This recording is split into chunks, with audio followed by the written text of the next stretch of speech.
podcast. Yeah, it's the Steve Gunner podcast. You're tuned in to the Steve Gunner podcast. Get up, it's the Steve Gunner podcast.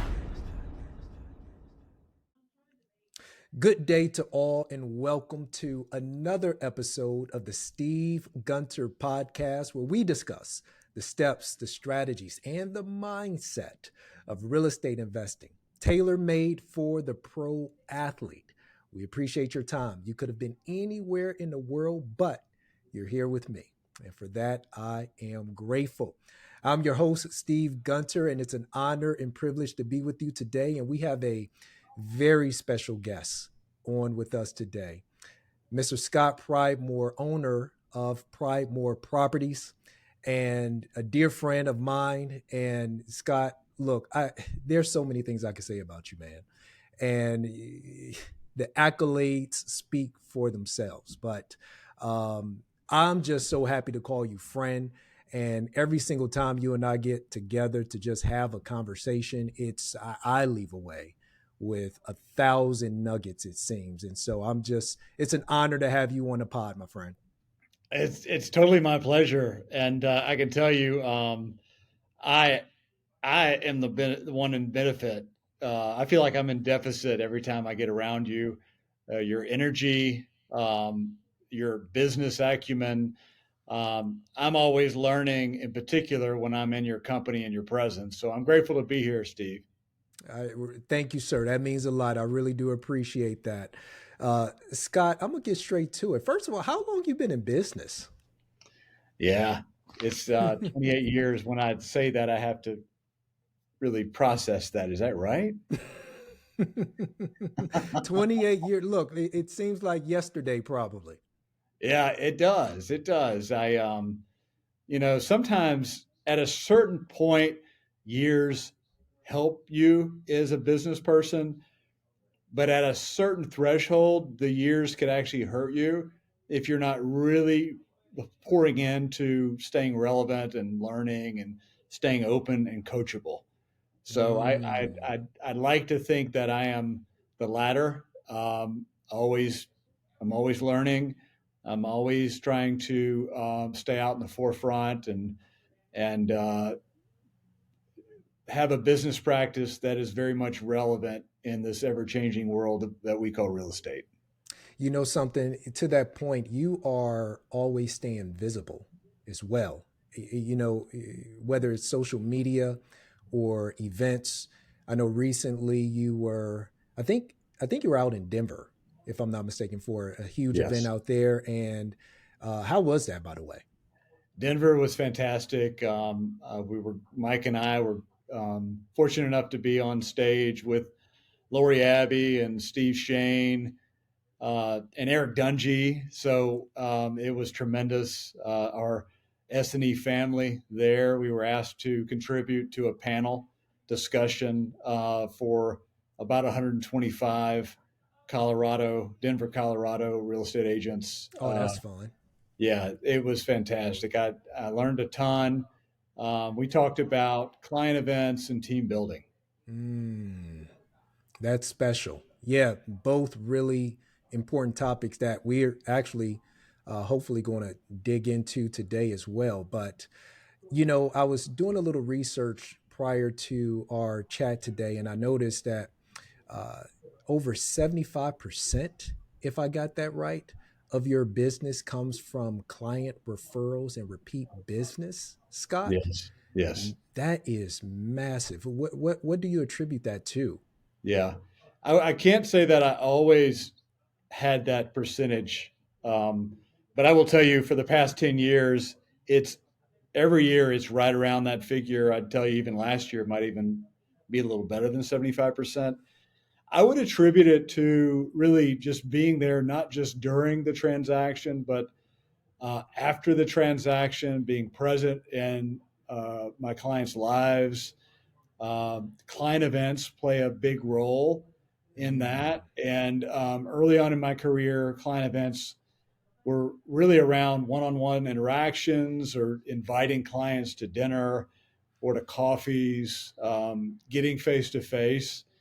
And really just trying to, I feel like if I've been honored enough to earn someone's business, they're never getting rid of me, right? So I'm going to be there, ever present in their life. Uh, we're going to become friends. They're going to know my wife. I'm going to, our kids are going to know each other as for any of those that may have kids.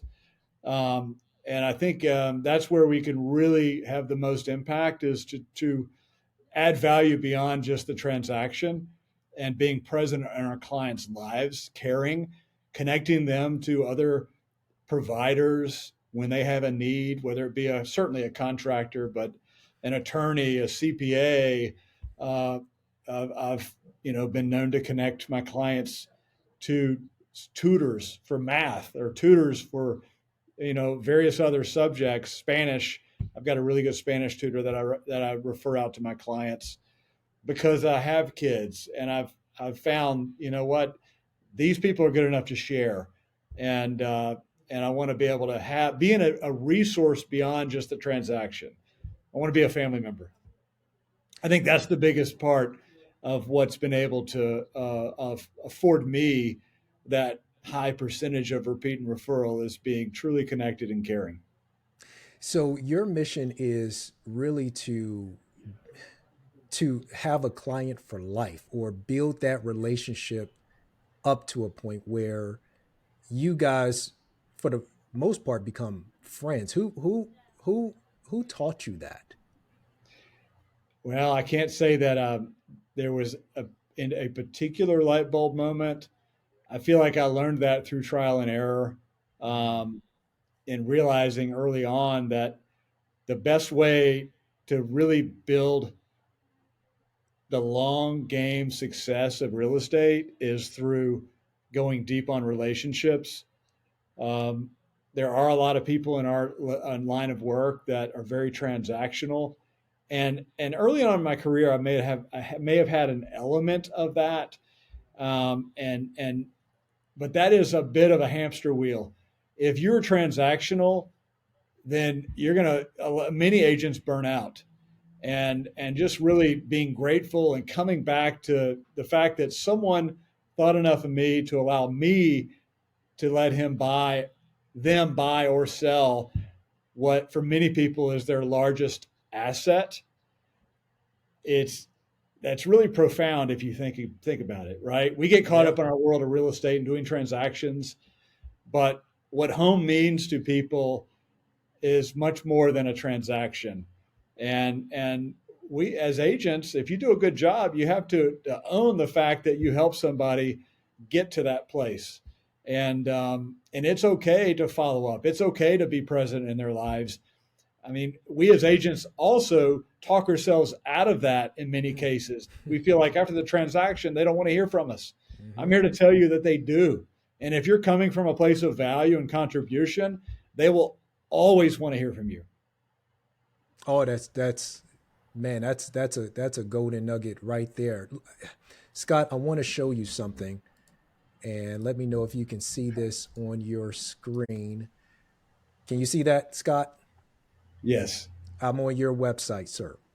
Yeah, I And see. as I was going through the site, to your point of being a source of value and offering uh, your contribution to the customer, you know, you have countless videos here, man. I mean, I can go all the way through this site, but what made you guys start this practice? Because obviously you're being an incredible resource to your client when you guys are in person, but even when they go onto your site, onto your social media profile, it's like the same thing. What made you do that? Yeah, I have to admit, Mike and I started doing video, I'd say back in 2013, maybe 2012. And um, it wasn't as widely done at that time. And we were not good at it at all. And we like, we did it ourselves. and it shows. But the fact that we got into that practice and we got really comfortable doing video and social media, um, that is, there's no question that those efforts then, no matter how basic, has contributed to, once again, that 75% repeat and referral. And Mm.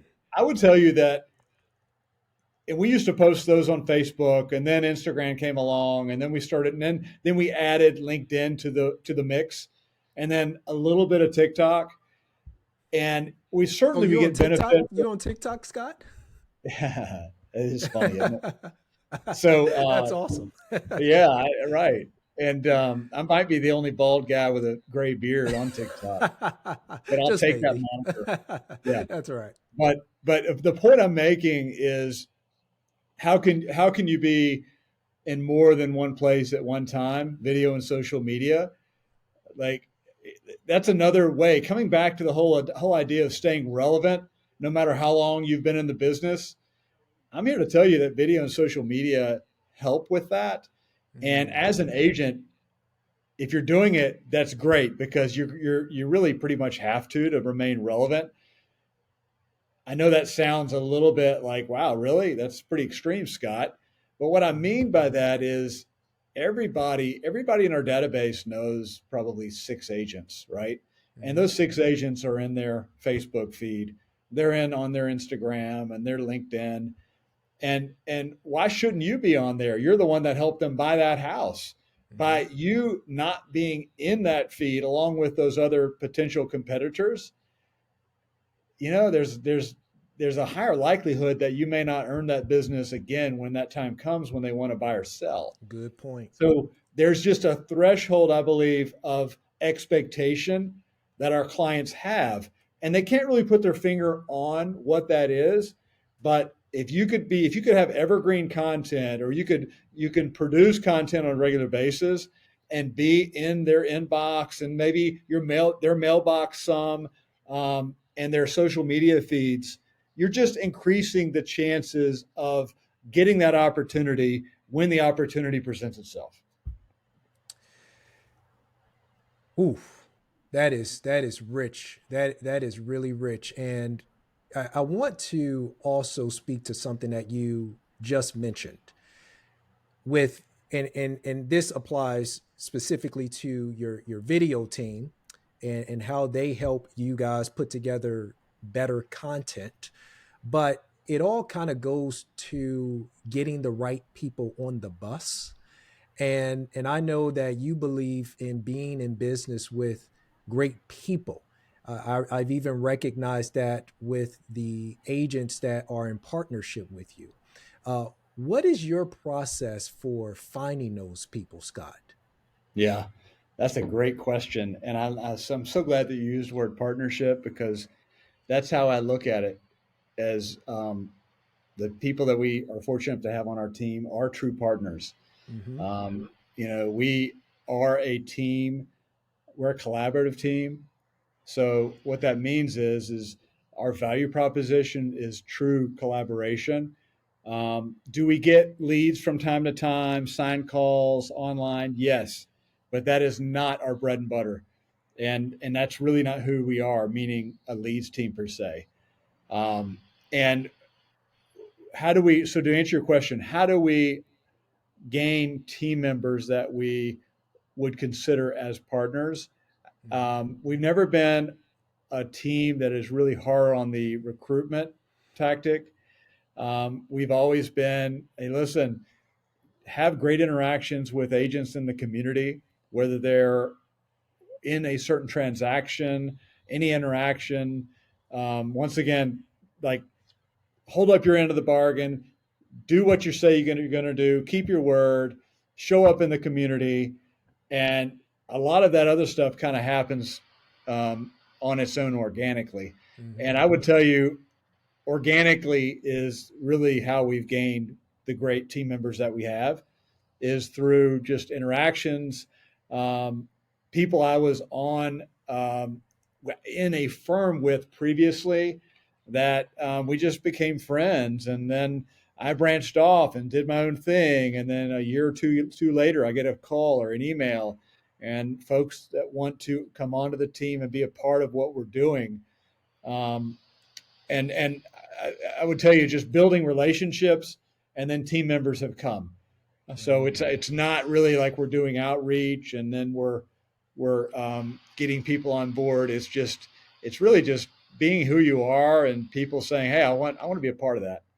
It really speaks to the power of connection and relationship building, Yeah, really going deep in cultivating those relationships. I remember you and I had a conversation some months ago when you were talking about how important it is to lean into that and to really trust that process as opposed to, you know, playing a game of shelling out, you know, so much money in order to bring in this number of people and see if yeah, they're going to match up. I mean, yeah, that's just a, yeah, you're spinning your wheels doing yeah, that. totally. And here's the thing: we have gotten many inquiries from people that we were not connected to, and we've turned away a lot of people that we didn't Mm-hmm. think were a good fit, frankly, because the value proposition that they perceived they needed did not align with who we were. Mm. And that might look like, an agent that says, "Hey, how many leads are you going to give me?" Mm-hmm. And that's usually for me. That's at That's a that telltale point time. we could wrap that meeting, Yeah. right? I Yeah. mean, the reality is if someone is not going to take personal responsibility on procuring their business and building out whatever it is that they've dreamt this real estate business looks like for them, I can't want it for them, Mm-hmm. right? They Mm-hmm. have to want it. Mm-hmm. And that comes from them internally. It's not something that I could bestow on them. Yeah. To the point of leverage, when you're scaling a business, Scott, um, what what are some things you have to consider when you're trying to scale a business? But then also, what are some parts about the business you want to keep small and really handle with care? Wow, that's a big, big, big one. I would tell you, in order to put yourself as a team leader to put yourself in a position to grow the team, you have to have your value prop needs to be out ahead, even so much that you're giving more than what you're receiving. So Mm, there's a leap of faith as a team leader where you have to invest in the right people, the right support, the right strategy, in knowing that the payoff will come later. And there's a leap of faith, and you have to lean in to the unknown, and you have to be comfortable with not having a clear picture of what this is going to look like. But more than anything, that that, listen, if I just add value, if I add value to team members, I offer phenomenal support over and above what the brokerage might provide. And in our case here at Compass, our firm offers a tremendous amount, much more than many other companies out there. But as a team leader, you have to double down on value. You have to show up. Um, for me, I'm actively in the business, so I feel like the value prop that I provide is is that I am out there. I'm in the trenches. I know the challenges. I know what we deal with day to day. I understand how to navigate a negotiation, and among other things, I'm able to share my best practices in hopes that team members grab hold of that and then carry that forward to increase their business and the effort that they put in that they're able to realize. hmm What? How much do you rely on technology in your business from a leveraging standpoint? That's a great question on leverage. No, like I can tell you, we've never leveraged technology more than we have since being on board at Compass. Hmm Meaning, our platform is like nothing no one else has in this industry. Certainly, the CRM. We are all in with the utilization of our CRM. Go back to that 75%. Yeah, I'm here to tell you it's a part of the CRM, it's the platform, it's the ease of execution for marketing. You take steps out of the equation, and when you do that, you're able to leverage the technology so it doesn't take as long to get a result that Mm, will profoundly affect your business and what comes back. So, being that all the marketing is plugged in there, we're able to collaborate with team members for marketing projects and whatever it is we're working on. We could share CMA within across team members, multiple team members, as many of us team up for listings. Same thing for buyer tours or collections. Then we could have team members plugged in all along the way. So we're all on the same page and we're all singing from the same hymnal, so to speak. to that point, I was chatting with an agent within Compass out in the LA market a couple of weeks ago, and she has this massive project, beautiful project out in actually Costa Rica. And, she's really making her pitch within the sports and entertainment division community to, reach out to those clients and share that project with our clients. And to the point that you're making, I mean, it was just a click of a button. I mean, she Yeah, shared with me the marketing for that community, and and I just reshare it with the people within my sphere. And so, to the point that you're making, that is a huge um, value prop for us within Compass and what we're able to do as it pertains to connecting with one another, but also connecting with our customers. totally agree. Anytime you could take friction out of the equation Mm-hmm. or minimize friction, things happen. I mean, it's amazing how much more you can get done if you lean into technology, right? That's another thing. Talk about somebody that's been in the business for as long as I have. I'm here to tell you there are people that I entered this business with who are, I mean, at one point they were relevant, but many of them are not relevant. And I would tell you, in part because they're not leaning in to leverage, and technology is one of those levers that we could press and pull, right? I Mm-hmm. mean, you could leverage money, you could leverage Mm-hmm. time, you could leverage technology, you could leverage people. And I mean, right? Anything that you can do to multiply your efforts or to shorten the amount of time it takes to get something done, the better off you will be as a business person, especially in real estate. The last point I'll make, and you've kind of already hit it on this previously, but I just kind of want to double back to it. Is just the value of partnerships.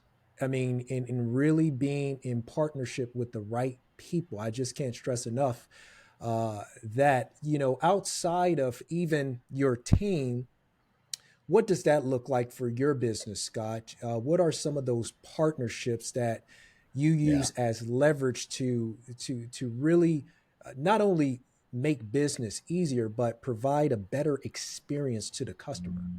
Yeah, I will tell you. I mean, frankly, interacting with other people such as yourself, Steve, as mentioned, you and I have had several conversations in person, on the phone, on Zooms. Um, I'm always learning, and anytime that we can get around other high achievers, then we're able to take what we learn through those interactions and better service our clients. And with Compass Sports and Entertainment in particular, we are at an especial advantage by the fact that we are connected to so many high achievers all across the country, Mhm. and where we're talking about our challenges and our initiatives and whatever we're doing to innovate, right? Mhm. And then furthermore, how does that help our client? Well, we're also sending referrals back and forth, Mhm. right? And what better to leverage than a relationship and trust? And Mhm. that's what I have as I send someone over to you in Raleigh, Mhm. or if we send somebody down to Texas or Florida, we have a relationship that has already been built and is put together. We could it's not even a handoff, to be frank with you. It is a partnership with an agent in this other city and this other state. And that's why our clients are coming to us to say, well, who do you know? I'm relocating to Tampa and I'm taking a new position with the Bucks. Who do you know down there? Right. And we could speak having had FaceTime and experience in knowing that whomever we're passing or connecting with, that is somebody that's going to take the same care that we would for this client that we work so hard to gain. I want to show you a video, Scott, and you probably could appreciate this. Are you a Jim Collins fan? Absolutely. Good to Author of great. of Good to Great. Okay. Absolutely. Yeah, I want to show you a video by Every Jim time you Collins. say I'm going to show you a video, I'm thinking you're going to pull up something from my Auburn football camp days. I'm like, oh, I didn't know you were a Tiger. it was summer camp. Okay. I didn't go there for college, but I did football camp there for, I think, 4 or 5 years in a row. Yeah. Very nice. Very cool. Very cool. That's awesome. All right. Let me share this video. You can see my video just fine? Yeah. Okay. Hi there, Jim Collins here, and I'm excited to share my latest publication. It's called Turning the Flywheel. It's a monograph to accompany Good to Great.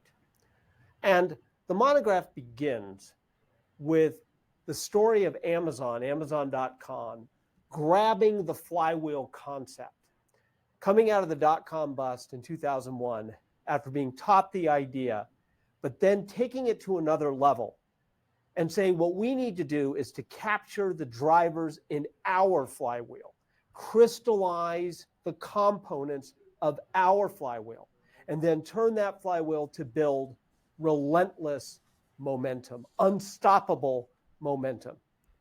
The Amazon case is an archetype of a spectacularly powerful flywheel.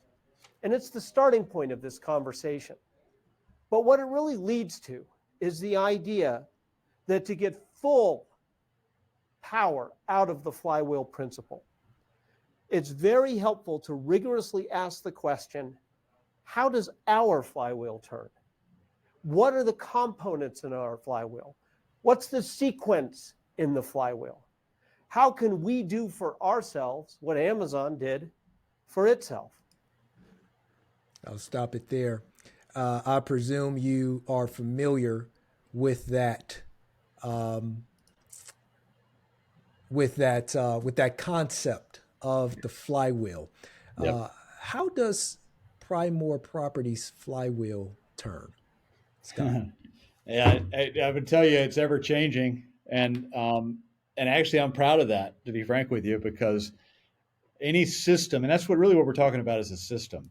A flywheel is a structure and how you execute the structure, right? And you can have different, like whatever you plug into your flywheel, the whole idea is to use best practices.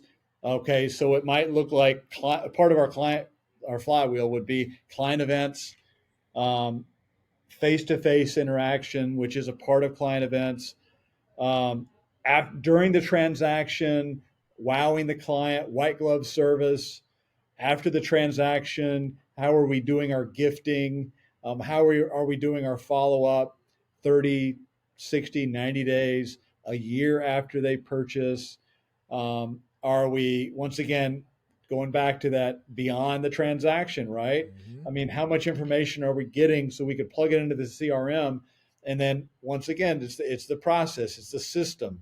So I would tell you on the agent to agent level, and I think anybody could execute, it's all around the client. And then as a team leader, then you have another flywheel. Okay, or what are you doing as a team leader to really give your agent team members the best structure? And that might mean a certain amount of social media that we're creating in the background that they could utilize and deploy easily. It might mean transaction management is a part of that flywheel. Training, constant training, staying out in the forefront, best practices. That's where Mike or myself or Lynn on our team would help with that training aspect, adding video, training around video. So you could have more than one flywheel, because let's face it, as a team leader, Steve, you know this better than anybody. You're wearing different hats. You need to have more than one flywheel.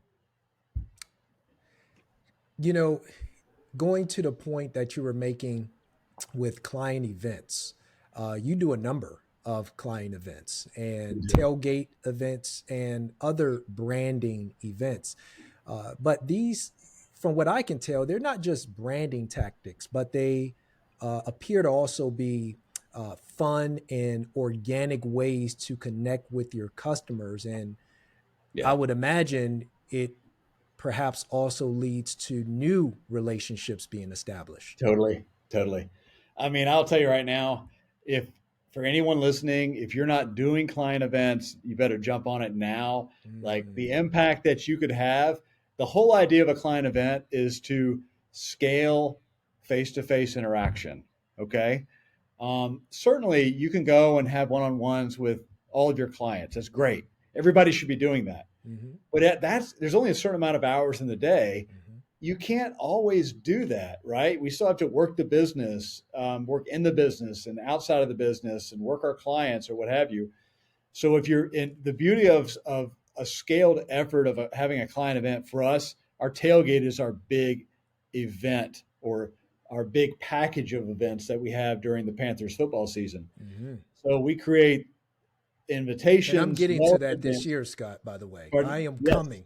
I hope you do. I want you to here, let me tell you, Steve, I want you to bring the family. I want you to bring your friends. Yes. You follow what I'm doing there? Yes, sir. Like that's the magic. Yeah. And here's the thing. We're not going to talk about real estate. I'm there to get to know you better. I'm there to treat you.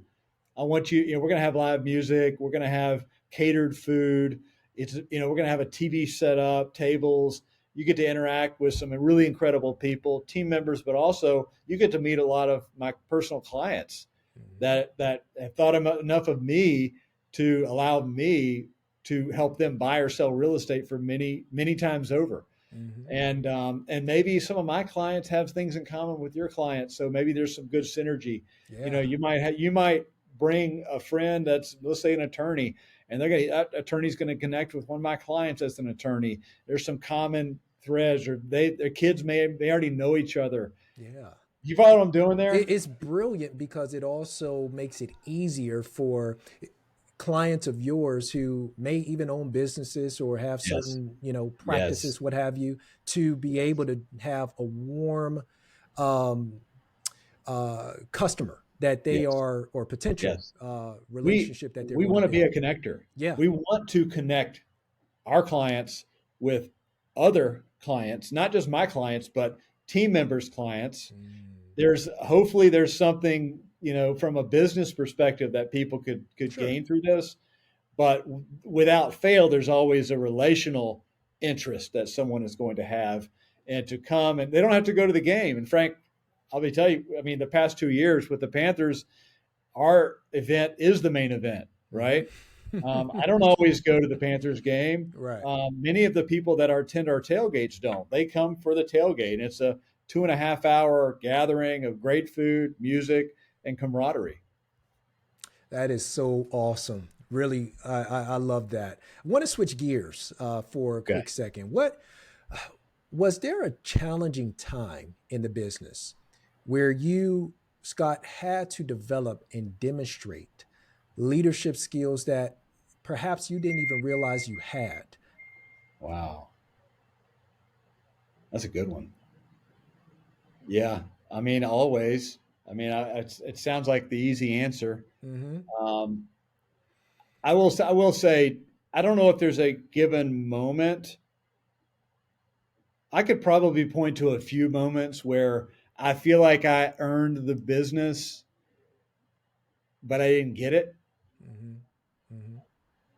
And I took it personal, and I decided I'm going to commit myself to getting better.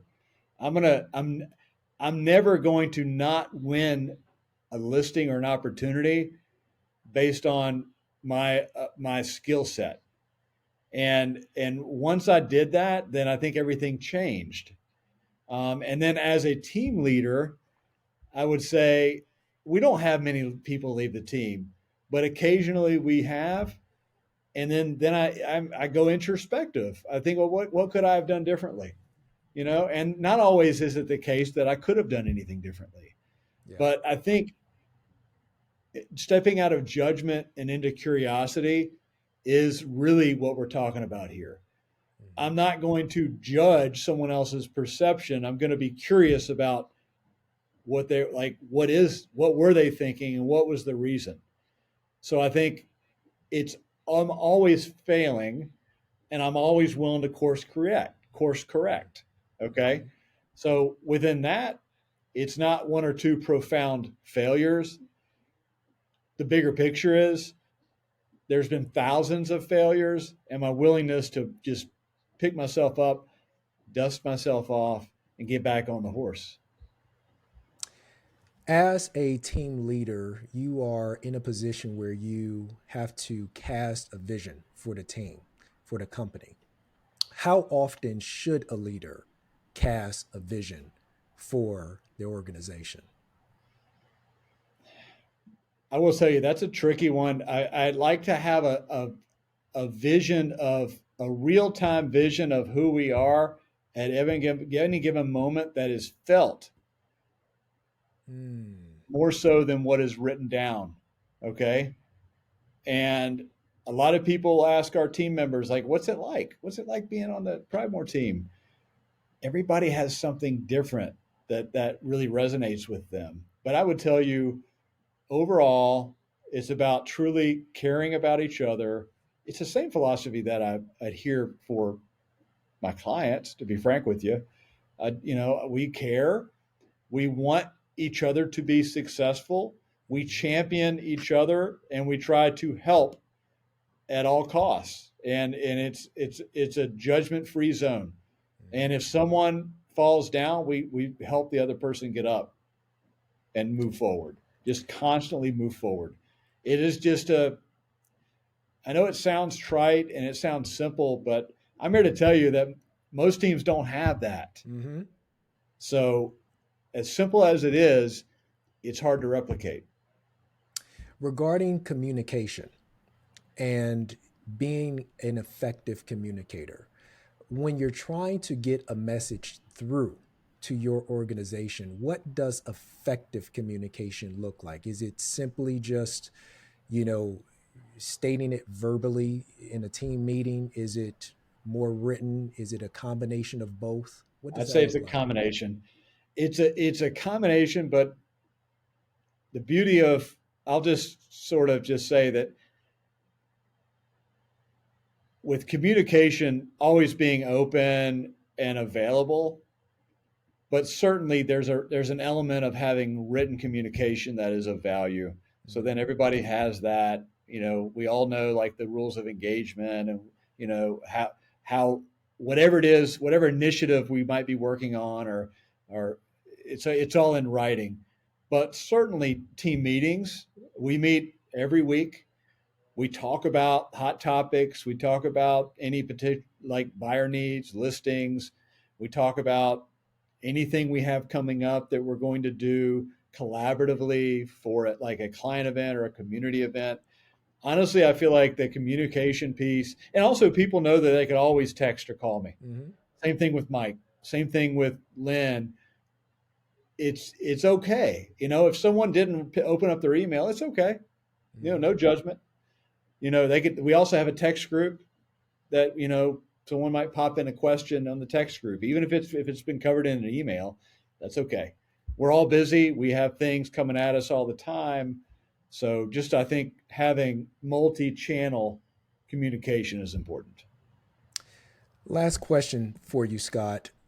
I want to bring this home to the pro athlete who is really in a position where I think of the pro athlete as their own business. They are a business entity of themselves. Agree.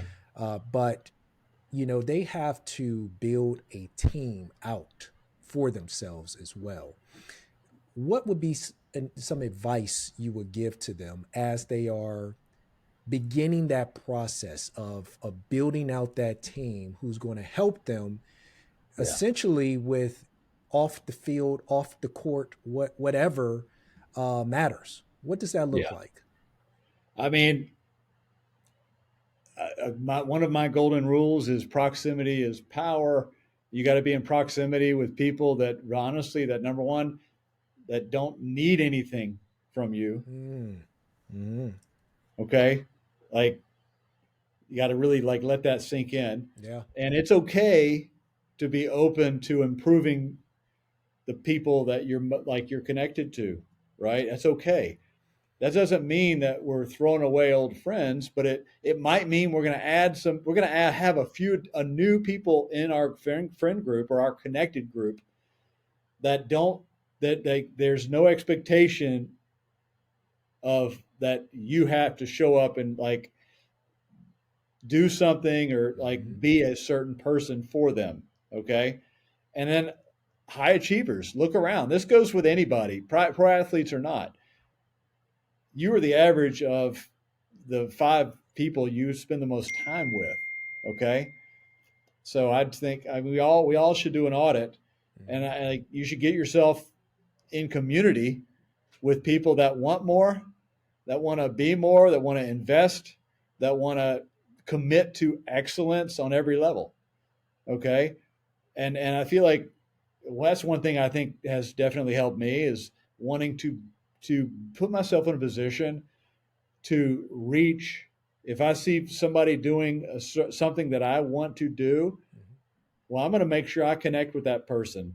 And there's a CPA in town that when I first got into the business, he wouldn't see anybody unless they were doing a certain amount of business. Okay, I said, well, I'll come back and I'll see you in 2 years. Mm-hmm. And I went back and I said, okay, I'm ready. I need the best tax advice you have, That's right. and I understand you're still the best. Here I am. I want to hire you. Who are you using to help with your real estate investments? Who are you using for wealth planning, estate planning, preparing yourself for when the big checks are not coming in, Mm-hmm. and then once again surrounding yourself with friends who care. Man, Scott Pridemore. Man, we could go for like another 2 hours, I tell you.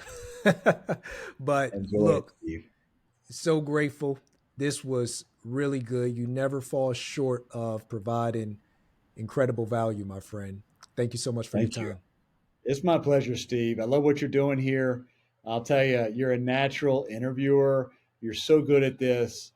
You're pulling stuff out. I didn't see these questions in advance. I hope I'm going to go back and watch this, make sure that I feel good about my answers. But I think it went well, and I appreciate you It's making me great. feel so comfortable. And I'm honored to be here on your podcast. Thank you, sir. My pleasure.